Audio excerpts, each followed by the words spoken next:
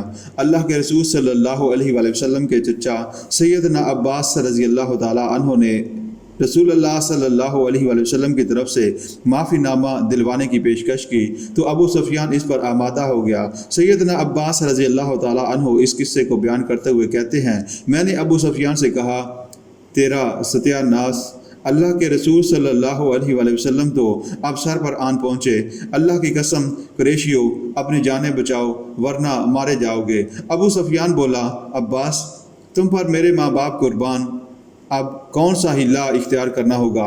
میں نے جواب دیا، اگر تو پکڑا گیا تو رسول اللہ صلی اللہ علیہ وآلہ وسلم ضرور تجھے قتل کر دیں گے، تم میرے خچر پر سوار ہو جاؤ، میں تجھے رسول اللہ صلی اللہ علیہ وآلہ وسلم سے امان لے دیتا ہوں۔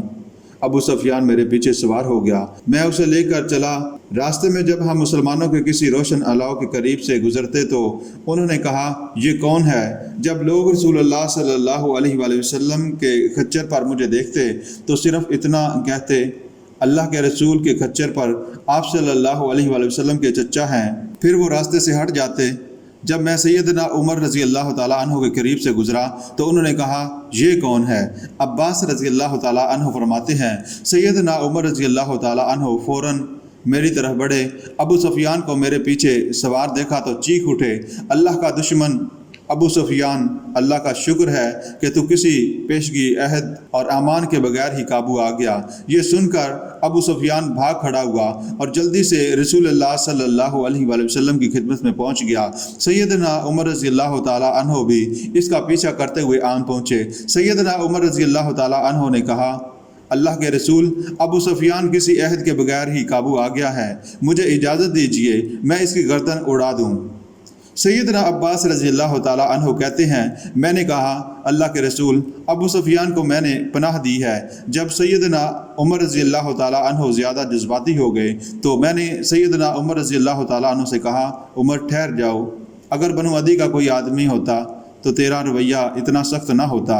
بنو عبد مناف سے ہونے کی وجہ سے تم ابو سفیان کے قتل کے درپے ہو۔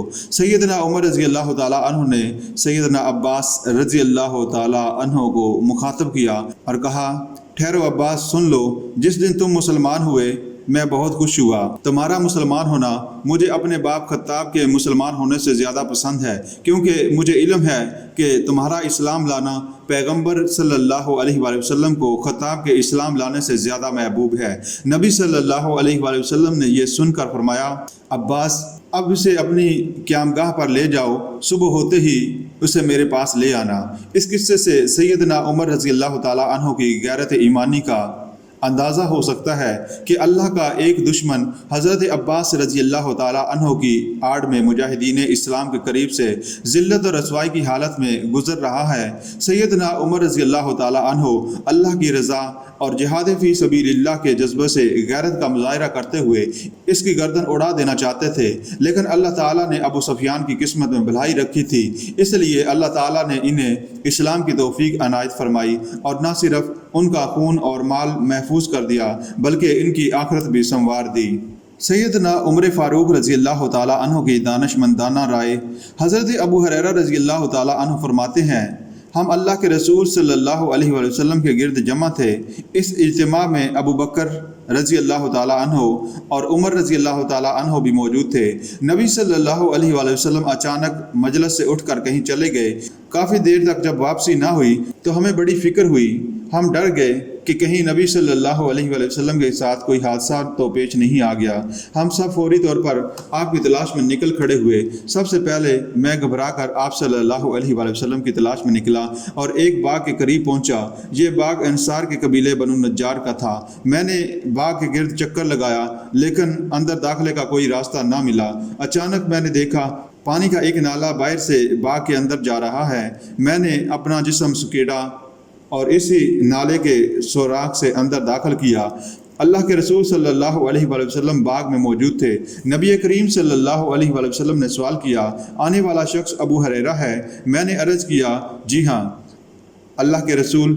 نبی کریم صلی اللہ علیہ وآلہ وسلم نے فرمایا، کیا بات ہے؟ میں نے عرض کیا، آپ ہمارے ساتھ تھے، پھر آپ اٹھ کر چل دیے، دیر تک واپس نہ آئے۔ ہم گھبرا گئے کہ آپ کو کوئی حادثہ پیش آ گیا ہو۔ میں سب سے پہلے آپ کی تلاش میں نکلا اور لومڑی کی طرح سکڑ کر اس نالے سے رینگتا ہوا اندر آ گیا۔ دوسرے لوگ بھی میرے پیچھے آ رہے ہیں۔ رسول اللہ صلی اللہ علیہ وآلہ وسلم نے فرمایا، میرے یہ نالین لے جاؤ اور اس باغ سے باہر تمہیں ملنے والا ہر وہ شخص جو یقین کے ساتھ یہ گواہی دیتا ہو کہ اللہ کے علاوہ کوئی معبود برحق نہیں، اسے جنت کی بشارت دے دو۔ میں نکلا تو سب سے پہلے مجھے سیدنا عمر رضی اللہ تعالیٰ عنہ ملے اور پوچھنے لگے، یہ نالین کیسے ہیں؟ میں نے کہا، یہ اللہ کے رسول صلی اللہ علیہ وآلہ وسلم نے بنفس نفیس مجھے عطا فرمائے ہیں، اور ارشاد فرمایا ہے کہ جو شخص بھی مجھے ایسا ملے جو دل کے یقین سے یہ گواہی دیتا ہو کہ اللہ کے سوا کوئی معبود برحق نہیں، اسے میں جنت کی بشارت دے دوں۔ سیدنا عمر رضی اللہ تعالیٰ عنہ نے اپنا ہاتھ میرے سینے پر مارا، میں پشت کے بل زمین پر گر پڑا۔ پھر سیدنا عمر رضی اللہ تعالیٰ عنہ نے کہا، ابو ہریرہ واپس چلو۔ میں رسول اللہ صلی اللہ علیہ وآلہ وسلم کے پاس واپس آیا اور سیدنا عمر رضی اللہ تعالیٰ عنہ کی شکایت کرنے ہی لگا تھا کہ پیچھے سے عمر بھی آ گئے۔ مجھے دیکھتے ہی رسول اللہ صلی اللہ علیہ وآلہ وسلم نے دریافت فرمایا، ابو ہریرہ کیا ہوا؟ میں نے عرض کیا، میری ملاقات سیدنا عمر رضی اللہ تعالیٰ عنہ سے ہوئی، میں نے انہیں آپ کا پیغام سنایا تو انہوں نے میرے سینے پر ہاتھ مارا، میں پشت کے بل زمین پر گر پڑا۔ نبی صلی اللہ علیہ وآلہ وسلم سیدنا عمر رضی اللہ تعالیٰ عنہ کی طرف متوجہ ہوئے اور وجہ دریافت فرمائی۔ سیدنا عمر رضی اللہ تعالیٰ عنہ نے عرض کیا، آپ نے ابو ہریرہ کو یہ پیغام دے کر بھیجا تھا؟ نبی صلی اللہ علیہ وآلہ وسلم نے فرمایا ہاں۔ اس پر سیدنا عمر رضی اللہ تعالیٰ عنہ نے عرض کیا، اللہ کے رسول صلی اللہ علیہ وآلہ وسلم ایسا نہ کیجیے، مجھے ڈر ہے کہ ایسی باتیں سن کر لوگ عمل میں سستی کریں گے۔ یہ سن کر نبی صلی اللہ علیہ وآلہ وسلم نے ابو ہریرہ رضی اللہ تعالیٰ عنہ کو منع فرما دیا۔ غزوہ حنین میں سیدنا عمر رضی اللہ تعالیٰ عنہ کی ثابت قدمی۔ غزوہ حنین میں جب مشرکین نے اچانک مسلمانوں پر حملہ بول دیا تو لوگوں میں افراتفری پھیل گئی، جس کو جدھر آیا ادھر ہی بھاگ کھڑا ہوا۔ اس موقع پر رسول اللہ صلی اللہ علیہ وآلہ وسلم میدان کے دائیں طرف چلے گئے۔ پھر آپ صلی اللہ علیہ وآلہ وسلم نے فرمایا، اے لوگو میری طرف آؤ، میں اللہ کا رسول ہوں، میں محمد بن عبداللہ ہوں۔ لیکن لشکر اسلام میں افطری اس قدر پھیل چکی تھی کہ کسی نے بھی آپ کی آواز نہیں سنی۔ اونٹ ایک دوسرے کے اوپر چڑھے جا رہے تھے اور لوگ ادھر ادھر بھاگ رہے تھے۔ ایسے میں چند ہی لوگ ایسے تھے جو نبی کریم صلی اللہ علیہ وآلہ وسلم کے ساتھ ثابت قدم رہے۔ ان خوش نصیب باہمت لوگوں میں سیدنا عمر فاروق بھی تھے، جو لوگ ہر حال میں آپ کے ساتھ رہے۔ ان میں مہاجرین و انصار کے بعض لوگ اور آپ صلی اللہ علیہ وآلہ وسلم کے اہل بیت شامل تھے۔ سیدنا عمر فاروق کے علاوہ ان میں سیدنا ابو بکر تھے اور آپ کے اہل بیت سیدنا علی بن ابی طالب اور عباس بن عبد المطلب، ان کے بیٹے فضل، ابو سفیان بن حارث، ان کے بیٹے ربیعہ بن حارث اور کچھ دیگر صحابہ شامل تھے۔ سیدنا عمر رضی اللہ تعالیٰ عنہ کو خیبر سے ایک قطع اراضی حصہ میں ملا۔ سیدنا عمر رضی اللہ تعالیٰ عنہ نبی صلی اللہ علیہ وآلہ وسلم کی خدمت میں حاضر ہوئے اور عرض کیا، اللہ کے رسول مجھے ایسا مال ملا ہے کہ پہلے کبھی ایسا مال نہیں ملا۔ آپ صلی اللہ علیہ وآلہ وسلم نے مجھے اس بارے میں کیا مشورہ دیں گے؟ نبی صلی اللہ علیہ وآلہ وسلم نے فرمایا، اگر تم مناسب سمجھو تو زمین کی ملکیت اپنے پاس رکھو اور اس کی پیداوار کو صدقہ کر دو۔ سیدنا عمر فاروق رضی اللہ تعالیٰ عنہ نے اس کا پھل فقراء، غلاموں، عزیز و اقارب، مسافروں اور مہمانوں کے لیے صدقہ کر دیا، جبکہ اس کی زمین کے بارے میں کہا، یہ فروخت ہوگی، نہ ہبہ کی جا سکے گی اور نہ وراثت میں دی جا سکے گی۔ اس کا نگران اس کا پھل ضرورت کے مطابق کھا لے یا اپنے کسی دوست کو کھلا دے تو اس میں کوئی حرج نہیں، لیکن ذخیرہ کرنے کے لیے پھل لے جانے کی اجازت نہیں ہوگی۔ سیدنا عمر رضی اللہ تعالیٰ عنہ کے اس کردار سے ان کی فضیلت کے ساتھ ساتھ بھلائی کے کاموں میں بڑھ چڑھ کر حصہ لینے کا اندازہ ہوتا ہے، اور یہ بھی پتہ چلتا ہے کہ وہ دنیا فانی پر آخرت کو ترجیح دیتے تھے۔ خلافت کی ذمہ داریاں سنبھالنے سے قبل سیدنا عمر فاروق رضی اللہ تعالیٰ عنہ تجارت کیا کرتے تھے۔ وہ ایک کامیاب تاجر تھے۔ اس پیشے کی آمدنی نے انہیں مکہ کے مالدار افراد میں شامل کر دیا تھا۔ وہ تجارت کی غرض سے جس شہر کا رخ کرتے، تجارت کے ساتھ ساتھ اس کے خصائص و معارف کا علم بھی حاصل کر لیتے تھے۔ وہ گرمیوں میں شام اور سردیوں میں یمن جایا کرتے تھے، مگر خلیفہ بننے کے بعد انہوں نے تجارت چھوڑ دی۔ سیدنا عمر فاروق رضی اللہ تعالیٰ عنہ کا نسب نامہ اللہ کے رسول صلی اللہ علیہ وآلہ وسلم کے ساتھ کعب بن لوئی بن غالب پر پہنچ کر ایک ہو جاتا ہے۔ رسول اللہ صلی اللہ علیہ وآلہ وسلم نے اسلام قبول کرنے کے بعد کئی صحابہ کے نام تبدیل کیے، لیکن ان کے نام اسلامی تعلیمات کے مطابق نہیں تھے۔ سیدنا عمر رضی اللہ تعالیٰ عنہ کا نام زمانہ جاہلیت میں عمر تھا اور اسلام قبول کرنے کے بعد بھی یہی رہا۔ ان کی کونیت ابو حفص تھی۔ یہ کونیت رسول اللہ صلی اللہ علیہ وآلہ وسلم نے انہیں غزوہ بدر والے دن عطا فرمائی۔ آپ کا لقب فاروق تھا۔ اس لقب کی وجہ تسمیہ یہ تھی کہ سیدنا عمر فاروق رضی اللہ تعالیٰ عنہ نے مکہ مکرمہ میں سب کے سامنے اپنے اسلام لانے کا اعلان کیا۔ اللہ تعالیٰ نے ان کی وجہ سے کفر اور ایمان کے درمیان واضح فرق اور امتیاز پیدا کر دیا۔ بیٹے کی حوصلہ افزائی۔ عبداللہ بن عمر رضی اللہ تعالیٰ عنہما فرماتے ہیں، ایک مرتبہ نبی صلی اللہ علیہ وآلہ وسلم صحابہ کرام کے ساتھ تشریف فرما تھے تو آپ صلی اللہ علیہ وآلہ وسلم نے حاضرین کے سامنے ایک سوال رکھا۔ ایک درخت ہے، اس کی مثال مومن کی سی ہے، اس کے پتے کبھی نہیں گرتے، بتاؤ وہ کون سا درخت ہے؟ لوگ جنگل کے درختوں کے بارے میں سوچنے لگے۔ عبداللہ بن عمر کہتے ہیں، میرے دل میں خیال آیا کہ وہ کھجور کا درخت ہے، لیکن میں حیا کی وجہ سے خاموش رہا۔ لوگوں نے کہا، اللہ کے رسول آپ ہی فرمائیے۔ نبی صلی اللہ علیہ وآلہ وسلم نے فرمایا وہ کھجور کا درخت ہے۔ عبداللہ فرماتے ہیں میرے دل میں کھجور کے درخت کا خیال آیا تھا۔ اس کا تذکرہ میں نے اپنے باپ سیدنا عمر فاروق رضی اللہ تعالیٰ عنہ سے کیا تو انہوں نے فرمایا بیٹا اگر تم جواب دے دیتے تو یہ میرے لیے بڑے بڑے خزانوں سے بڑھ کر ہوتا۔ سیدنا عمر بن خطاب رضی اللہ تعالیٰ عنہ کے ایمانی مرتبے کے بارے میں عبداللہ بن ہشام فرماتے ہیں ایک دفعہ نبی صلی اللہ علیہ وآلہ وسلم کے ساتھ تھے۔ نبی صلی اللہ علیہ وآلہ وسلم نے سیدنا عمر بن خطاب رضی اللہ تعالیٰ عنہ کا ہاتھ تھام رکھا تھا۔ سیدنا عمر رضی اللہ تعالیٰ عنہ نے عرض کیا اللہ کے رسول آپ مجھے اپنی جان کے علاوہ ہر چیز سے زیادہ عزیز ہیں۔ نبی صلی اللہ علیہ وآلہ وسلم نے فرمایا نہیں عمر ایسے تو بات نہیں بنے گی، اس ذات کی قسم جس کے ہاتھ میں میری جان ہے جب تک تم مجھے اپنی جان سے بھی زیادہ عزیز نہ سمجھو تمہارا ایمان مکمل نہیں ہو سکتا۔ یہ سننے کے بعد سیدنا عمر رضی اللہ تعالیٰ عنہ نے عرض کیا اللہ کے رسول اب تو آپ مجھے اپنی جان سے بھی زیادہ عزیز ہیں۔ نبی صلی اللہ علیہ وآلہ وسلم نے فرمایا اب بات بنی ہے عمر، جنت کے محل کی بشارت۔ اللہ کے رسول صلی اللہ علیہ وآلہ وسلم نے سیدنا عمر فاروق رضی اللہ تعالیٰ عنہ کو جنت کی بشارت سے نوازا۔ آپ صلی اللہ علیہ وآلہ وسلم نے فرمایا میں نے خواب میں دیکھا کہ میں جنت میں داخل ہوا، اچانک میری ملاقات ابو طلحہ کی بیوی رمیسہ ام سلیم رضی اللہ تعالیٰ عنہا سے ہوئی۔ پھر میں نے پاؤں کی آہٹ سنی، میں نے کہا یہ کس کے چلنے کی آواز ہے؟ مجھ سے کہا گیا یہ بلال ہیں۔ پھر میں نے ایک محل دیکھا، اس کے صحن میں ایک لڑکی تھی، میں نے پوچھا یہ کس کا ہے؟ جواب ملا یہ سیدنا عمر رضی اللہ تعالیٰ عنہ کا محل ہے۔ میں نے اس محل کو دیکھنے کے لیے اندر جانے کا ارادہ کیا لیکن اے عمر تیری غیرت نے میرے قدم روک لیے۔ سیدنا عمر رضی اللہ تعالیٰ عنہ نے عرض کیا اللہ کے رسول آپ پر میرے ماں باپ قربان، کیا میں آپ کے بارے میں غیرت کا اظہار کرتا؟ جنگ یمامہ میں شہید ہونے والوں میں حفاظ کی کثرت تھی۔ ان حالات کو مد نظر رکھتے ہوئے سیدنا ابو بکر رضی اللہ تعالیٰ عنہ نے سیدنا عمر فاروق رضی اللہ تعالیٰ عنہ کے مشورے سے قرآن کریم کو یکجا کرنے کا ارادہ کیا۔ اس وقت قرآن کریم جوڑی ہڈیوں، کھجور کی شاخوں، کپڑوں اور لوگوں کے سینوں میں محفوظ تھا۔ سیدنا ابو بکر صدیق رضی اللہ تعالیٰ عنہ نے اس کام کی ذمہ داری زید بن ثابت انصاری رضی اللہ تعالیٰ عنہ کو سونپی۔ حضرت زید فرماتے ہیں سیدنا ابو بکر رضی اللہ تعالیٰ عنہ نے جنگ یمامہ کے بعد مجھے بلا بھیجا، میں حاضر ہوا۔ سیدنا عمر بن خطاب رضی اللہ تعالیٰ عنہ بھی وہاں موجود تھے۔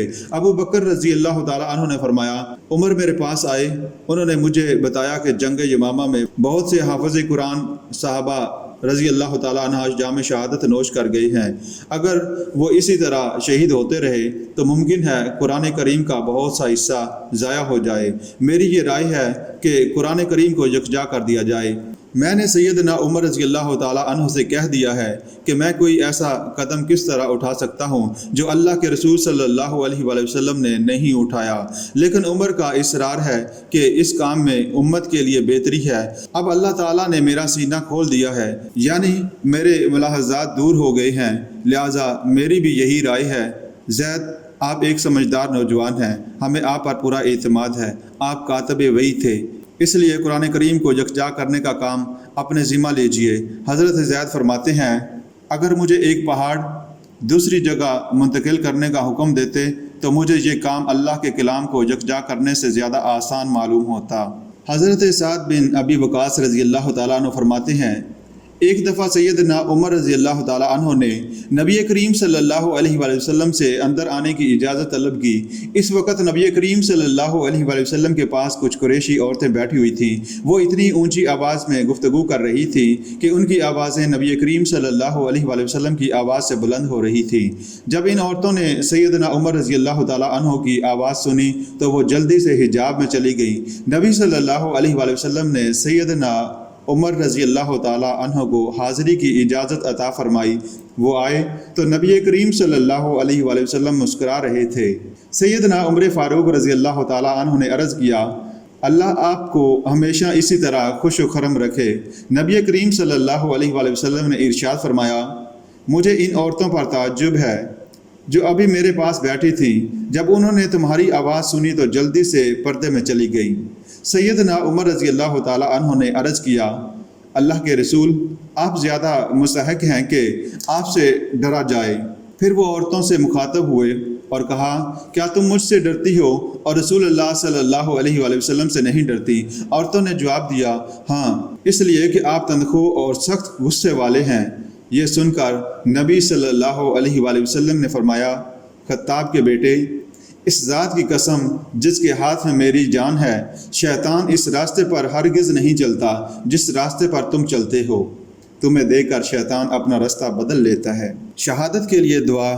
نبی صلی اللہ علیہ وآلہ وسلم نے ایک دفعہ سیدنا عمر رضی اللہ تعالی عنہ کے بدن پر قمیض یا ایک اور روایت کے مطابق کوئی لباس دیکھا تو فرمایا، تمہارا یہ لباس نیا ہے یا دھویا ہوا؟ سیدنا عمر رضی اللہ تعالی عنہ نے کہا، یہ تو دھویا ہوا ہے۔ نبی صلی اللہ علیہ وآلہ وسلم نے فرمایا، تو نئے کپڑے پہنے، عزت کی زندگی گزارے اور تجھے شہادت کی موت نصیب ہو۔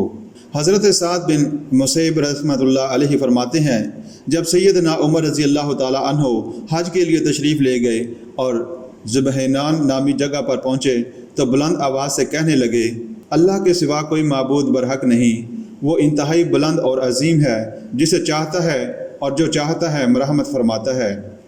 میں اس وادی میں اپنے والد خطاب کے اونٹ چرایا کرتا تھا۔ ان دنوں میں بہت بڑا کوٹ نما جبہ پہنا کرتا تھا۔ خطاب بہت سخت گیر تھا، مجھ سے اتنا کام لیتا کہ میں تھک جاتا، کوئی کوتاہی ہو جاتی تو وہ مجھے مارتا تھا، لیکن آج میرے اور اللہ کے درمیان کسی انسان کی حاکمیت نہیں ہے۔ سیدنا عمر فاروق رضی اللہ تعالی عنہ نے 63 سالہ زندگی پائی۔ اس نے اتفاق دیکھیے کہ رسول اللہ صلی اللہ علیہ وآلہ وسلم اور ابو بکر صدیق رضی اللہ تعالی عنہ کی عمر بھی وفات کے وقت 63 سال تھی۔ سیدنا عمر فاروق رضی اللہ تعالی عنہ دانا، فصیح و بلیغ، صاحب رائے، طاقتور، بردبار اور شریف النفس تھے۔ ان میں دوسروں کو قائل کرنے کی بڑی صلاحیت تھی۔ یہی وجہ تھی کہ قریش نے انہیں اپنا سفیر مقرر کر رکھا تھا، اور جب کسی قبیلے سے قریش کے مفاخر بیان کرنے کا مقابلہ ہوتا تھا تو اس کام کے لیے سیدنا عمر فاروق کو منتخب کیا جاتا۔ معاذ رضی اللہ تعالی عنہ کی یمن سے واپسی پر سیدنا عمر رضی اللہ تعالی عنہ کی رائے۔ حضرت معاذ بن جبل رضی اللہ تعالی عنہ کو نبی کریم صلی اللہ علیہ وآلہ وسلم نے یمن کا حاکم اور قاضی بنا کر بھیجا۔ وہ آپ صلی اللہ علیہ وآلہ وسلم کی حیات مبارکہ میں یمن میں مقیم رہے۔ انہوں نے یمن میں بہت سی دعوتی خدمات انجام دیں اور مرتدین کے خلاف جہادی سرگرمیوں میں بھی حصہ لیا۔ وہ نبی صلی اللہ علیہ وآلہ وسلم کی وفات کے بعد مدینہ آئے۔ انہوں نے قیام یمن کے دوران وہاں کاروبار بھی کیا ہوگا، جس سے آپ کو بہت منافع بھی حاصل ہوا ہو اور آپ کی مالی پوزیشن بہتر ہو گئی۔ جب واپس آئے تو یہ مال و متاع ہمراہ تھا۔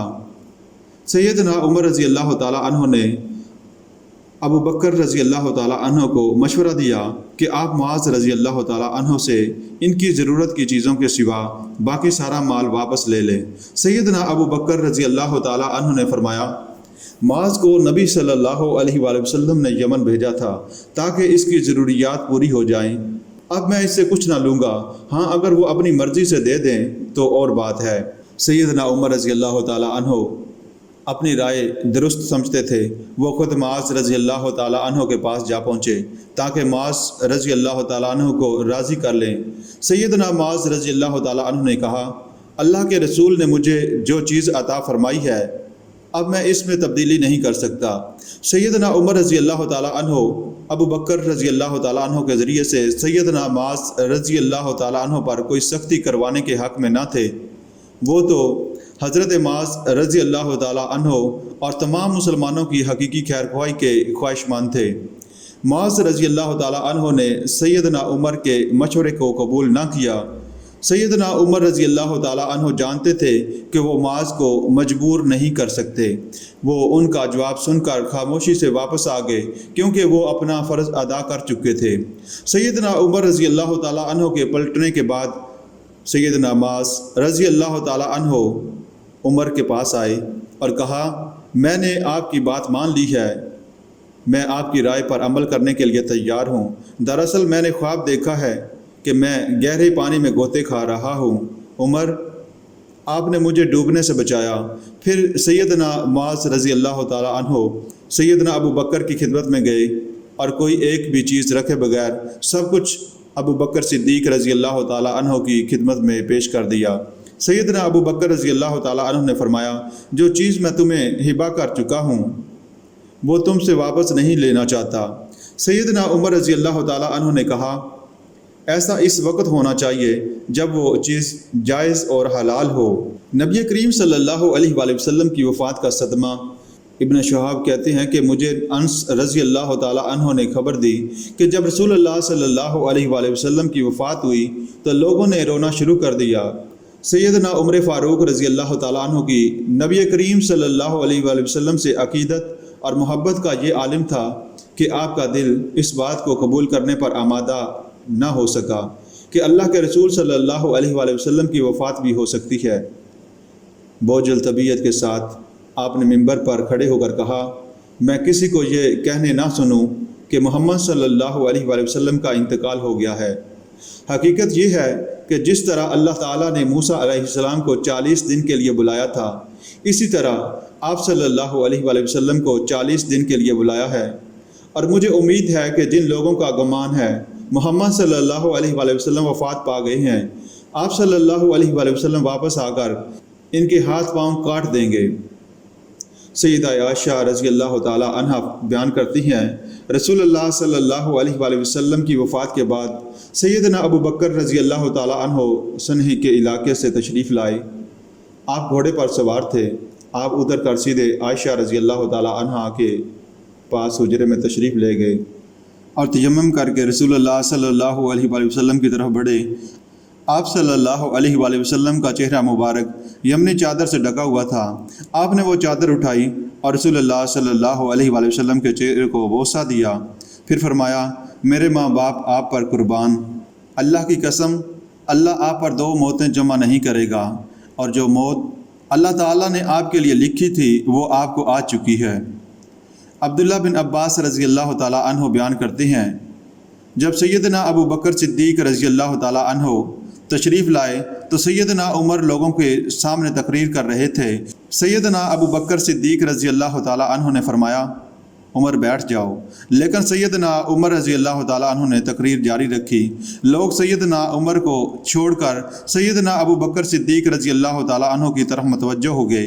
سیدنا ابو بکر صدیق رضی اللہ تعالیٰ عنہ نے فرمایا، اے لوگو، تم میں سے جو محمد صلی اللہ علیہ وآلہ وسلم کی عبادت کرتا تھا وہ جان لے کہ محمد صلی اللہ علیہ وآلہ وسلم وفات پا چکے ہیں، اور جو شخص اللہ کی عبادت کرتا تھا تو اللہ تعالیٰ ہمیشہ سے زندہ ہے اور وہ کبھی نہیں مرے گا۔ پھر آپ نے قرآن کریم کی آیات تلاوت فرمائی، اور محمد صلی اللہ علیہ وآلہ وسلم اللہ کے ایک رسول ہی تو ہیں، آپ سے پہلے کئی رسول گزر چکے، تو کیا اگر وہ فوت ہو جائیں یا انہیں قتل کر دیا جائے تو تم اپنی ایڑیوں پر پھر جاؤ گے، اور جو اپنی ایڑیوں پر پھر جائے گا تو وہ اللہ کو ہرگز کچھ نقصان نہیں پہنچائے گا، اور اللہ شکر کرنے والوں کو جلد جزا دے گا۔ ابن عباس رضی اللہ تعالیٰ عنہ بیان فرماتے ہیں، اللہ کی قسم ایسا لگا کہ لوگوں کو اس آیت کا علم ہی اس وقت ہوا جب ابو بکر صدیق رضی اللہ تعالیٰ عنہ نے یہ آیت تلاوت فرمائی۔ پس پھر کیا تھا، ہر شخص یہی آیت تلاوت کر رہا تھا۔ سعید بن مصعب رضی اللہ تعالیٰ عنہما کہتے ہیں کہ سیدنا عمر نے فرمایا، اللہ کی قسم یہ آیت سن کر ایسا لگا جیسے میری ٹانگوں میں جان ہی نہیں ہے، میری ٹانگوں نے میرا ساتھ چھوڑ دیا اور میں زمین پر گر پڑا۔ مطلب یہ کہ سیدنا صدیق اکبر کا خطاب سننے کے بعد سیدنا عمر فاروق رضی اللہ تعالیٰ عنہ کو بھی بات سمجھ آ گئی اور انہیں یقین ہو گیا کہ واقعی رسول اللہ صلی اللہ علیہ وآلہ وسلم وفات پا چکے ہیں۔ سیدنا عمر فاروق رضی اللہ تعالیٰ عنہ انتہائی ذریع اور دراندیش انسان تھے۔ نبی کریم صلی اللہ علیہ وآلہ وسلم کی وفات کے بعد خلیفہ کی نامزدگی کے معاملے کو ہی دیکھ لیں۔ انصار مشاورت کے لیے ثقیفہ بنو سعد میں جمع ہوئے۔ سیدنا ابو بکر، سیدنا عمر اور سیدنا ابو عبیدہ رضی اللہ تعالیٰ عنہما بھی وہاں پہنچ گئے۔ انصار نے تجویز دی، ایک امیر ہم میں سے اور ایک امیر تم میں سے ہونا چاہیے۔ سیدنا عمر رضی اللہ تعالیٰ عنہ نے گفتگو کرنا چاہی، لیکن ابو بکر صدیق رضی اللہ تعالیٰ عنہ نے انہیں خاموش رہنے کی تاکید کی۔ سیدنا عمر فرمایا کرتے تھے، اس وقت میں نے اپنے دل میں اس موقع کے لیے بہت عمدہ گفتگو سوچ رکھی تھی۔ میں چاہتا تھا کہ مجھ سے پہلے سیدنا ابو بکر رضی اللہ تعالیٰ عنہ گفتگو نہ کریں تاکہ میں اپنی بات کہہ سکوں۔ پھر ابو بکر رضی اللہ تعالیٰ عنہ نے بہت عمدہ باتیں ارشاد فرمائی، اے انصار، ہم امراء کا منصب سنبھال لیتے ہیں اور تم وزراء کا منصب سنبھال لو۔ یہ سن کر احباب بن منظر رضی اللہ تعالیٰ عنہ نے کہا، ایسا نہیں ہونا چاہیے، بلکہ ایک امیر ہم میں سے اور ایک تم میں سے ہوگا۔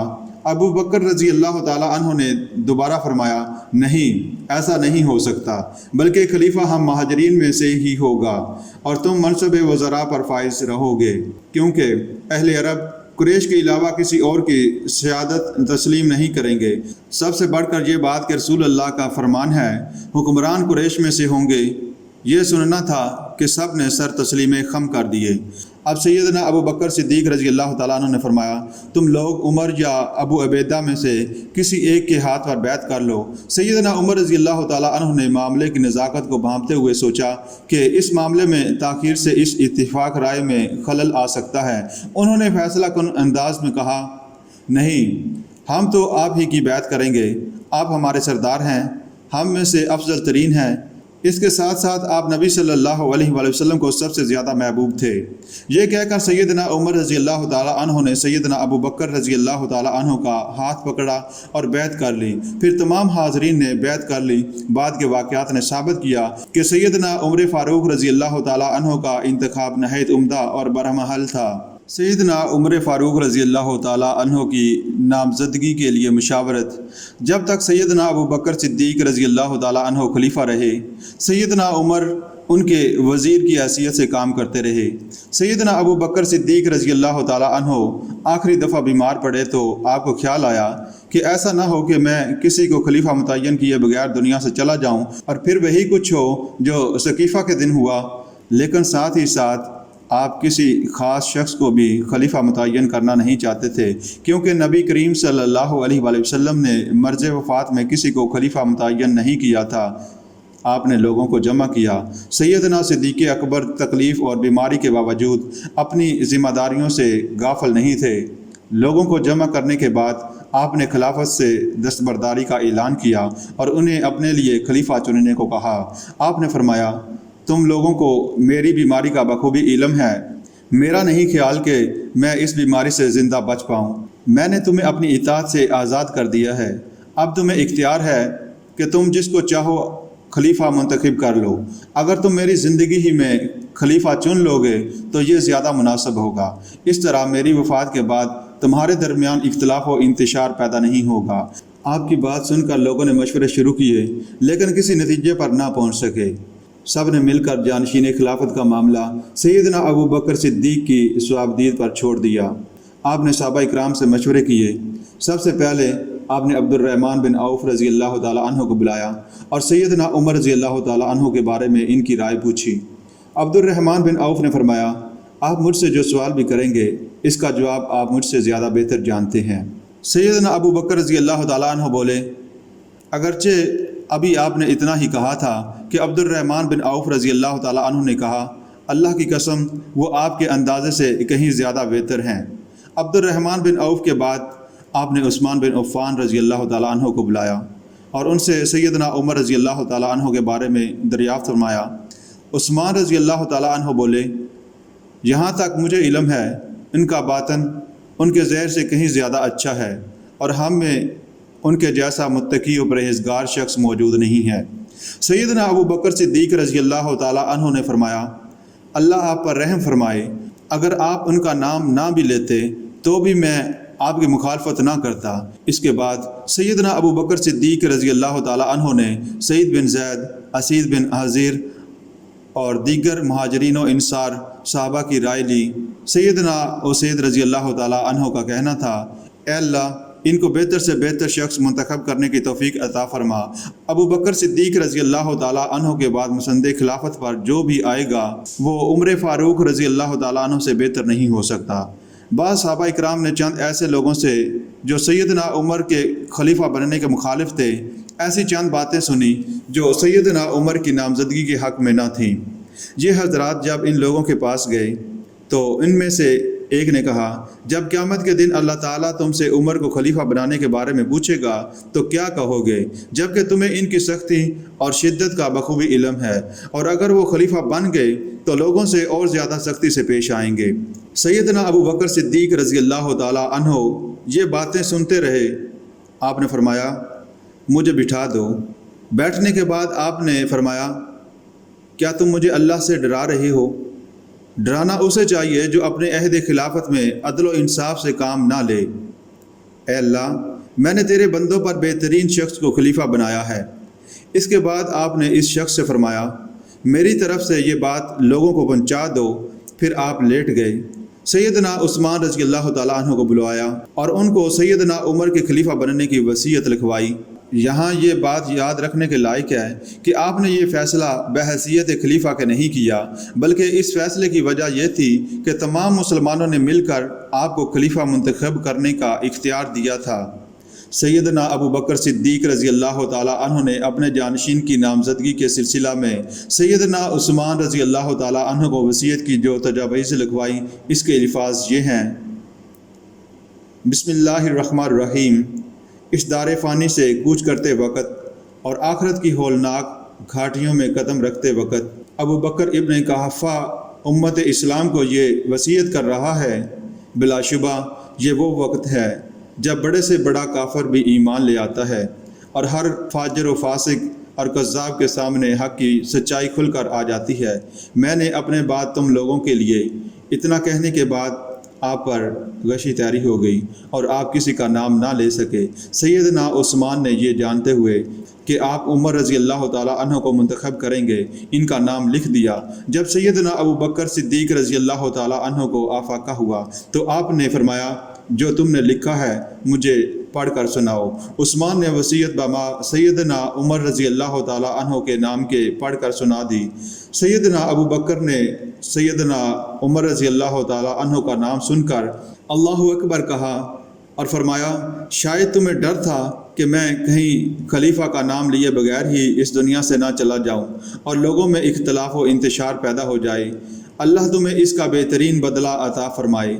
اللہ کی قسم تم بذات خود بھی خلیفہ بننے کے اہل ہو۔ اس کے بعد آپ نے وصیت نامہ کی عبارت کو آگے بڑھاتے ہوئے فرمایا اپنے خلیفہ کی بات ماننا، اس کی اطاعت کرنا۔ میں نے اللہ اور اس کے رسول، اس کے دین نیز اپنے اور تمہارے لیے خیر خواہی کرنے میں کوئی کسر باقی نہیں چھوڑی۔ اگر عمر عدل و انصاف سے کام لیتے ہیں اور مجھے امید ہے کہ وہ ایسا ہی کریں گے تو بہت خوب، لیکن اگر وہ خلافت سنبھالنے کے بعد بدل جاتے ہیں تو اللہ تعالیٰ ہر انسان کو اس کے عمل کے مطابق ہی بدلہ دے گا۔ میں نے حتی الامکان مسلمانوں کی خیر خواہی چاہی، لیکن اس کے باوجود میں غیب نہیں جانتا، اور جن لوگوں نے ظلم کیا وہ عنقریب جان لیں، اللہ تعالیٰ کا فرمان ہے، اور جن لوگوں نے ظلم کیا وہ عنقریب جان لیں گے کہ لوٹنے کی کون سی جگہ لوٹ کر جائیں گے۔ پھر آپ نے اس دستاویز پر مہر ثبت کرنے کا حکم دیا اور حضرت عمر بن خطاب، اسید بن عزیر اور اسید بن سعید کرزی کے ہمراہ اپنے گھر سے باہر نکلے اور لوگوں سے فرمایا کیا تم لوگ اس دستاویز میں مذکور شخص کی بیعت کرو گے؟ سب نے یک زبان ہو کر کہا جی ہاں، ہم راضی ہیں۔ ایک اور روایت میں ہے کہ سیدنا صدیق اکبر نے اپنے گھر کی کھڑکی سے لوگوں کی طرف جھانکا اور فرمایا لوگو، میں نے یہ خلافت ایک شخص کے سپرد کی ہے، کیا تم اس نامزدگی پر راضی ہو؟ سب نے یک زبان ہو کر کہا اے رسول اللہ صلی اللہ علیہ وآلہ وسلم کے نائب، ہمیں آپ کا ہر فیصلہ قبول ہے۔ اس موقع پر سیدنا علی رضی اللہ تعالیٰ عنہ نے اٹھ کر کہا ہم اس صورت میں آپ کے نامزد کردہ شخص کو خلیفہ تسلیم کریں گے، اگر وہ عمر بن خطاب ہوگا۔ سیدنا ابو بکر صدیق رضی اللہ تعالیٰ عنہ نے سیدنا علی کی بات سن کر کہا میں نے عمر کو ہی خلیفہ نامزد کیا ہے۔ آپ کے اس فیصلے سے تمام مسلمان راضی ہو گئے اور سیدنا عمر کے ہاتھ پر سب نے بیعت کر لی۔